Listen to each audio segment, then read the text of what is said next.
欢迎丽芳，欢迎雪伦师母凯传在咱们的节目当中又一次和你们在空中见面，真的是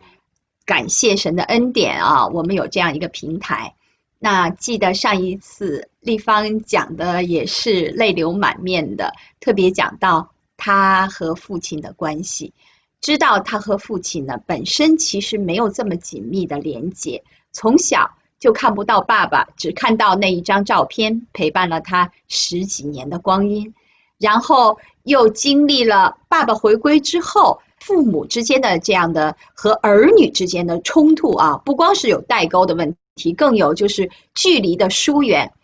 亲情的流失，所以从小到大都没有父亲看顾的这样的一个孩子，等长成大人了，父亲来到身边了，马上就会觉得有很多很多的不适应了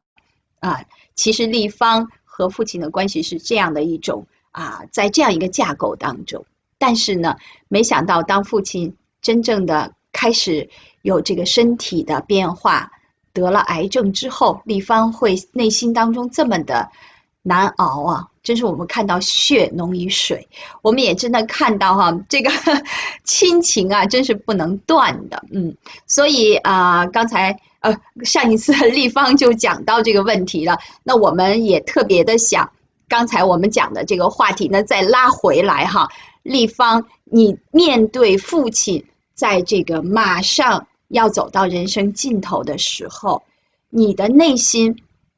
为什么有这样急迫的心态，就是要给他传福音呢？虽然说我们没有很多的接触，也没有很深的感情，但是他毕竟是我的父亲，而且我对家人能够信主一直有很大的负担，所以我不停地为他们祷告。当我知道父亲得癌症，他的时间不多的时候，我开始着急，因为他将会是第一个要走，却还不知道能不能得救的家人。如果说在这期间他无法再重复一得救，遍，那我再就重复一遍，对不起，你从他第一个要走那个地方开始重复，因为声音有断了。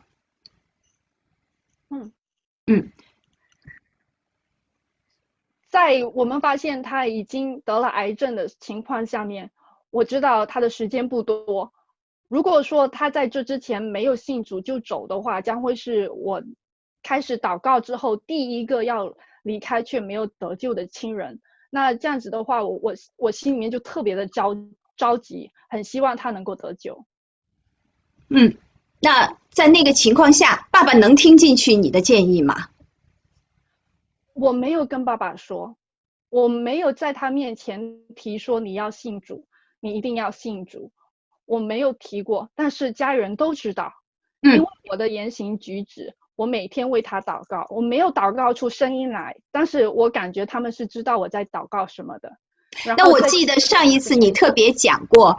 你的一些教会的弟兄姐妹，他们都一个一个的相继的去到父亲的医院来为他传福音，是吗？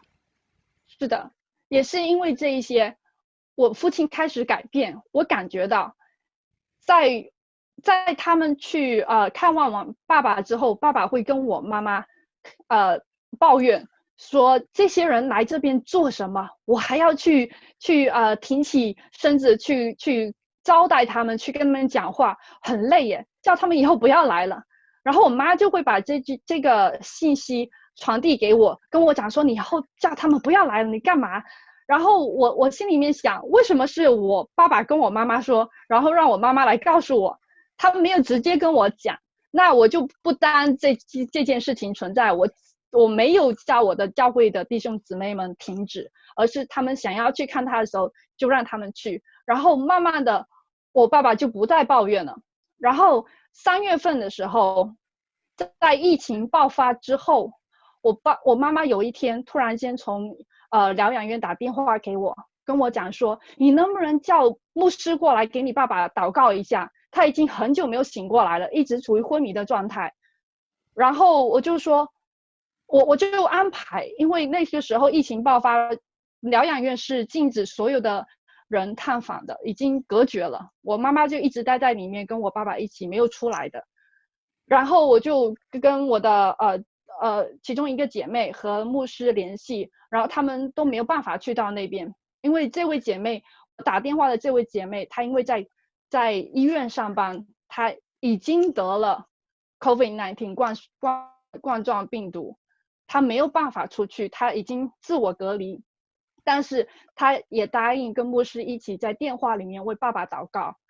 所以爸爸就在昏迷的状态听了他的祷告。完了之后，我妈妈又打电话过来跟我讲说，你爸爸进入昏迷之前，好像有跟我说他想要跟耶稣走去天堂。我听得很开心，我又打电话过去给那个姐妹，我说我爸爸有这样子意向，她说太好了，但是她必须要清醒着跟我一起做这样的祷告，点头答应才可以，那样子我们才能够确认。然后我就开始给那个史坦岛，就是 Staten Island 那个教会的群和 Wichita 的这个教会的群一起发了这个祷告的要求，请求他们能够帮助祷告，说爸爸明天可以醒过来，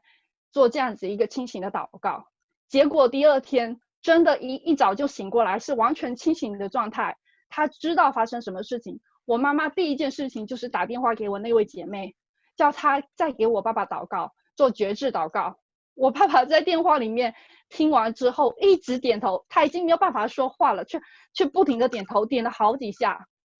我心里面一下子就安心了，爸爸得救了。然后那一天也是我们餐馆第一天关闭不再做生意的时间，因为疫情的关系，我们没有办法继续营业那个时候，所以我们全家人都可以去疗养院看他。经过跟疗养院的沟通，我们可以两个上去看他。我在上去看他的时候，我跟爸爸讲说，你已经做得很好了，你已经尽了一个作为父亲的职责，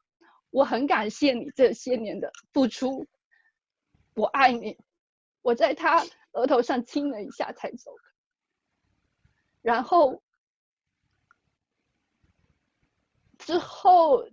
从3月份那一次最后一次见面到他4月3号去世，他就没有再清醒过了。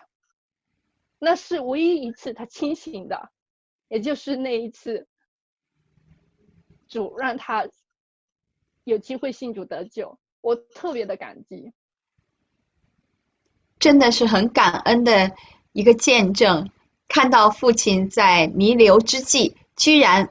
我们靠着祷告让他清醒过来，来做了这样一个决志祷告。其实呢，当然我们想，如果他心里真的是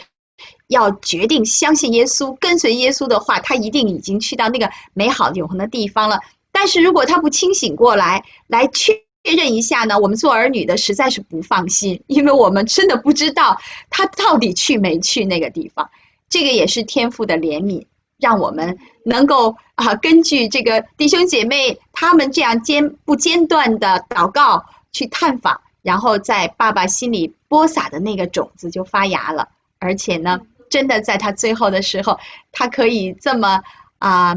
高兴的去到那个永恒里面，将来我们都可以见面的。我很期待着那一天也可以跟伯伯能够在永恒美好的地方见面。那个时候我就知道原来这是立方的父亲。